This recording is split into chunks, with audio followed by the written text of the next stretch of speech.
ఇకనైనా మారండి.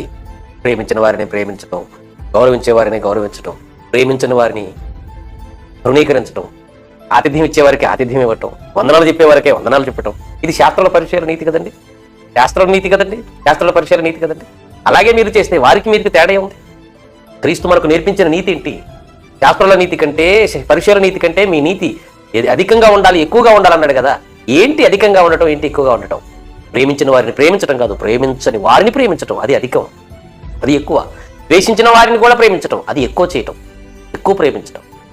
పక్షపాతం చూపే వారి మీద పక్షపాతం చూపించుకోకుండా ఉండటం, అది ఎక్కువ చేయటం శాస్త్రుల పరిచయాల కంటే.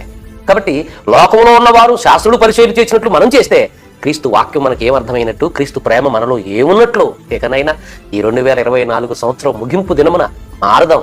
ప్రేమించిన వారిని ప్రేమిద్దాం, ద్వేషించే వారి కొరకు ప్రార్థన చేద్దాం, ప్రేమిద్దాం. శత్రువును కూడా ప్రేమించి క్రీస్తు ప్రేమను చాటుదాం.